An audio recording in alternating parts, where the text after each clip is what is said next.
제가 한국 음악사관한 최고의 자켓 1위에 그에 바로 이 75년 2월달에 한대수의 2집 앨범입니다. 이 사람 사진작가라 그랬잖아요. 여러분 고무신 들어보셨죠? 진짜 혁명적인 곡이에요. 근데 시간이 없어서 그 곡에 대한 생략. 그 곡이 실리는 판인데 이 앨범 자켓을 보세요. 철조망 위에 걸린 흰 고무신 2개야. 멋지지 않습니까? 마치 분단에서 쪼개진 두 국가의 민족 같기도 하고 그러면서도 너무나 한국적이고 나는 이 사람이 물론 사진 작가니까 직접 찍은 사진인데 최고의 사진이라는 생각이 들어요. 최고의 자켓 사진입니다. 근데 이 판은요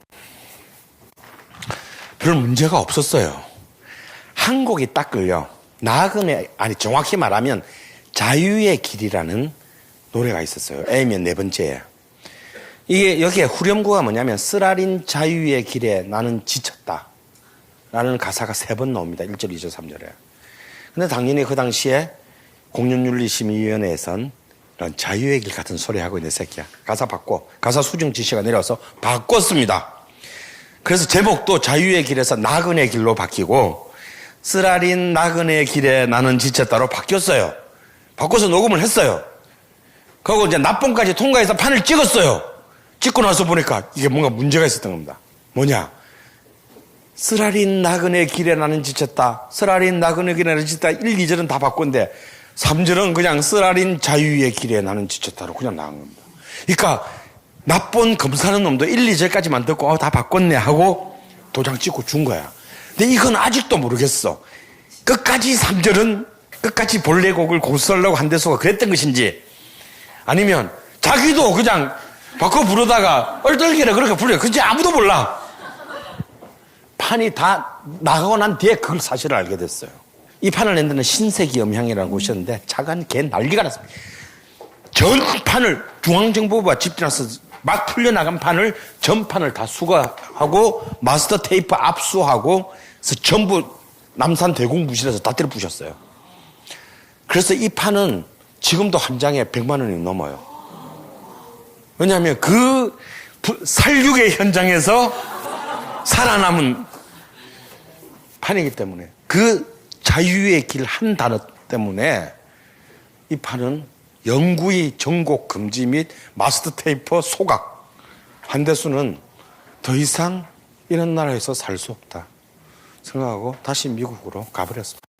이런 폭행이 분석행류가 일어나고 있을 때 그해 12월 달에는 마지막 기획을 합니다. 대마초 파동을 일으켜요. 그래서 신중해를 대마초 왕초로 만들어버림으로써 완전히 애를 끊어버려요. 그런데 놀라운 사실은요. 아까 내가 신중인이 대마초 피다가 그렇게 마시 가서 쓴 대수로 실렸다 그랬잖아. 이 얘기는 뭔 얘기냐면 대마초를 피는 게 그 당시에 법적으로 불법이 아니었다라는 거예요. 음악관리법은 76년 4월 달에야 국회에서 발의됩니다. 향정신성 의약품에 관한 법률은 79년도에나 법률화돼요. 근데 마약법에서 마약으로 분류된 것은 양귀비, 아편, 코카 열매 3가지였습니다. 그러니까 대마초를 핀다는 것은 법적으로 불법이 아니에요. 여러분 민주주의가 뭡니까? 제일 중요한 건 제형법정주의예요. 그죠? 다음에 형벌 불소급의 원칙을 말해야 됩니다. 일단 잡아놓고 법을 만들었어요. 여기 청년문화 쪽 음악 하는 애들, 포크 록 하는 애들, 여기로 다 와. 다 출연 금지시키고 활동 금지시킵니다. 이게 바로 1975년 12월 30일 날 일어났던 대마초 파동이에요. 이들을 사회적으로 매장을 시켜버렸어요. 물론 76년, 77년에 가면요 다 풀어줘요. 말도 안 되니까 다 풀어 다시 활동합니다. 근데 박정희가 궁정동에서 김재규의 총에 맞아 죽을 때까지 끝까지 안 풀어준 사람이 2명 있어요. 그 중에 한 명이 신중현이고 한 명이 조용필입니다. 조용필은 사실 이때 이들이 다 청년문화가 학살당하면서 제일 덕을 본 사람이 조용필이에요. 이제 드디어 왕정복고가 시작돼요. 다 죽었잖아. 근데 조용필의 뽕짝곡인 돌아와요 부산항해가 76년 봄부터 밀리언셀러를 기록하면서 이제 트로트가 다시 복귀했어요. 그리고 조용필 락커죠. 락밴드 출신의 트로트 가수들이 이때 70년대 후반기를 휩습니다. 윤수일의 사랑만은 않겠어요. 금은나비와 히식스 출신의 최헌의 오동립, 그리고 조성우의 아버지로 지금은 두 유명한 메신저스의 베이스를 쳤던 조경수의 뭐 아니야, 이거 다 트로트 곡이에요. 이런 곡들이 락밴드 출신의, 다시 말해 청년문화 출신의 이른바 사상 전향자들이 트로트 곡으로 제일 최고의 조명을 받은 사람이 조용필인데, 조용필이 77년도 대마초 2차 파동에 걸려요. 그러니까 이거는 괘씸죄가 적용한 거야. 아니, 이 새끼들이 다 보내고 니들 다 키워줬는데 너까지 폈니? 그래서 끝까지 안 풀어줬어요. 근데 조용필은 79년도에 다시 복귀 됐을 때 그때 나이가 제 갓 30이었습니다. 얼마든지 재기할 수가 있었죠. 그러나 신중현은 이미 40이 넘어간, 음악적으로 그다음에 정신적으로 너무 박살났기 때문에 다시는 재기의 기회를 얻지 못했어요. 이렇게 해서 이 왕정복고의 유신의 어둠의 시대에 유일한 숨통을 트주었던 것은 77년부터 시작된 대학가요제였어요. 그렇게 해서 이 젊음의 에너지는 이 관제 주도형 행사를 통해서 제한적으로 그 숨통을 발휘했는데, 그나마도 아쉬웠던 당시의 젊은 대중들은 이 대학가요제에 몰표를 던져서 정작 그것을 기획한 MBC마저도 놀랄 정도의 어마어마한 성공을, 왜냐하면 다 쓸어갔으니까. 이렇게 해서 이제 제1회 대학가요제에서부터 이제 다시 캠퍼스 출신의 락밴드들이 폭발적인 등장을 하게 되는데요. 신중현이 프로페셔널 출신으로 한국 록 음악에 새로운 지평을 열었다면, 그 신중현의 바톤을 받아서 70대 후반에 암흑기를 관통한 단 하나의 밴드가 있다면 77년 산울림입니다. 산울림은요, 알다시피 삼형제 밴드인데요. 산울림이 판에 나오게 된 이유가 바로 대학가요제 때문이에요. 이들이 대학가요제를 예선에 출전했어요, 형제로. 근데 예선에 출전할 때는 제일 큰 형인 김창완이 대학생이었어. 근데 본선에 할 때는 11월 달에 이미 졸업을 한 거야. 그래가지고 예선에서는 1위로 통과했어요, 얘들이. 그래서 그때 김창완은 이제 이걸 마지막 대학생 때의 추억으로 하고 국민은행에 취직하기로 돼 있었어. 그래서 대학까지 예선 1위로 통과했어요. 그런데 본선 때는 이미 대학생이 아니어서 자격 박탈이 돼서 못 나가게 된 거야. 그리고 둘째 동생인 김창훈이 작곡한 나 어떻게가 자기가 작곡한 곡이 그랑프리를 따고 자기들은 출전도 못하게 된 거예요. 너무 열받아가지고, 그럼 우리 청춘을 기념하면서 그냥 기념으로 판 한 장만 내고 그냥 나는 취직할게, 니들 공부해. 그리고 이제 친척들 돈을 다 거둔 거야. 저 판 내가 돈 좀 내주세요. 왜냐면 판 내려면 돈 많이 드는 줄 알고. 그래서 자기 집에서 방 안에서 녹음한 카세트 테이프, 데모 테이프를 들고 스라블 레코드를 갔어요. 스라블 레코드를 가는 딴 이유가 있어서 아니라 집에서 제일 가까운 레코드 회사였기 때문에. 거기에 이제 테이프를 들고 가서 돈 다발을 들고 가서 저희들은 형제들인데요. 그냥 저 돈 이 정도면 될까요? 그랬더니 스라블 레코드에서 사장님이 딱 들어보더니 노래가 너무 좋은 거야. 야, 돈은 필요 없어. 그냥 내가 판을 내줄게. 그렇게 해서 낸 그의 77년에 나온 데뷔 앨범은요, 무려 40만 장이 팔려나가는 어마어마한 성공. 이 산울림의 이 앨범은 모든 곡이 자기들의 자작곡으로 이루어져 있어요. 모든 곡이 자작곡으로 이루어져 있고, 그들은 그 다음 해 78년 말까지 만 1년 사이에 3장의 정규 앨범과 2장의 동료 앨범을, 5장의 앨범을 발표하는데 한 곡도 겹치지 않은 전부 오리지널 신곡들이었어요. 그러니까 다시는 올 수 없는 기록이야. 그렇게 해서 이들은 그야말로 새로운 어떤 유신시대의 어둠 속에 억눌려있던 젊은이들의 최고의 탈출의 통로가 돼요. 제가 그때 고등학생인데요. 제가 처음으로 가출한 게 산울림 때문이에요. 산울림 처음으로 문화체육관에서 콘서트 한다 그래가지고 그냥 무작정 저는 서울 가는 기차를 탔는데, 서울역에서 내려서 문화체육관이 어디인지 알아야지. 무슨 그때 뭐 지도 앱이 있는 것도 아니고. 그 정말 서울역에서 물어서 저 문화체육관이 어디에요? 물어서 갔는데 전 못 들어갔어요. 이미 다 사람이 차가지고. 그래서 그 주변만 삥삥 돌다가 뭐 팥빙수 사 먹고 뭐 그냥 내려왔어요. 전형적인 촌놈의 모습을. 그때 내 생각에도 이상해. 내가 교복을 왜 입고 갔는지 모르겠어. 이게 왜 가출을 하면서도 마지막 자존심 뭐 이런 거 있잖아. 이렇게 해서 70년대는 끝났지만 드디어 한국의 10대가 주체로 등장하는 것은 드디어 제5공화국 80년대예요. 근데 한국의 10대 문화는 미국과는 달리 하이틴 여고생들에 의해서 시작됐어요. 이 하이틴 여고생들의 10대 문화가 시작될 수 있었던 것은 바로 80년대가 처음으로 우리가 삼저호황에 의한 중산층의 출현이 됐다는 것 때문이에요. 그리고 처음으로 이들이 드디어 자신의 문화적 컨텐츠를 소비할 수 있는 돈이 생겼다는, 용돈이 생겼다는. 70년대만 해도 용돈이라는 개념이 없었어요. 처음으로 이들이 드디어 시장을 장악하게 되지만 이들의 사고방식은 여전히 불행하게도 유교적 가부장주의 속에 구금되어 있었어요. 그래서 이 80년대 초반에 한국의 10대 하이틴 여고생들은 유일한 통로는 순정 만화적인 상상력이었어요. 어디서 백마와 같은 다리 긴 백마 타고 온 왕자가 자기를 이 지옥에서 구출해 주기를 바라는.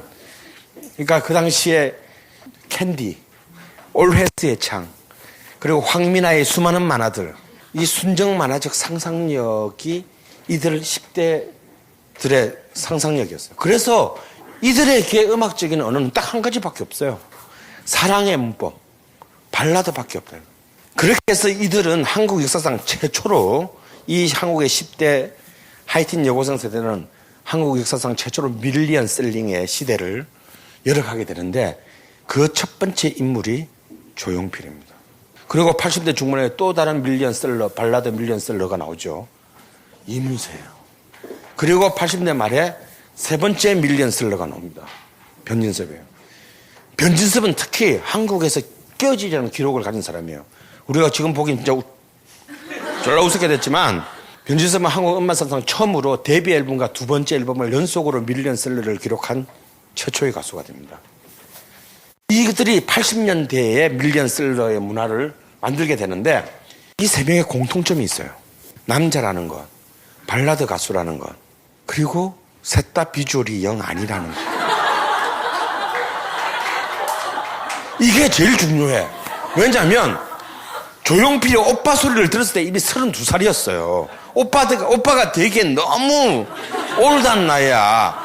게다가 키도 작고 전혀 아니야. 이문세는 방송으로 굉장히 친해지기는 했지만 얼굴 보면 뭐 그렇게 동의하고 싶지 않아. 변진섭은 그래도 제일 어리니까 그나마 앞에 두 명 비해서는 좀 낫지만 그렇다고 썩 뭐 그리 뭐 꽃미남이라고 볼 수는 없는 얼굴이에요. 근데 이게 한국 80년대 10대 문화의 비밀을 푸는 중요한 열쇠예요. 뭔 얘기냐면 여전히 80년대 10대 여고생들은 자신의 문화적인 수용 행위가 결코 자신의 성적 정체성을 폭로하는데 도움이 되지 않는 스타를 원했다라는 거예요. 이 무슨 얘기냐면 내가 이 남자를 좋아하는 것이 내가 음란한 남자를 밝히는 음란한 여자였어가 아니고 진짜 노래를 좋아해서 이 오빠를 좋아하는 거라니까 아니라는 것을 증명할 수 있는 스타가 필요했다라는 거예요. 다시 말해서 지 오빠 사진을 방벽에 붙여놨을 때 엄마가 들어와서 봤을 때 괜찮다. 80년대에 젊은 아이돌 스타가 없었을 것 같아요. 박예선, 김승진 있었어요. 얘들 다 성공을 거두지 못합니다. 왜?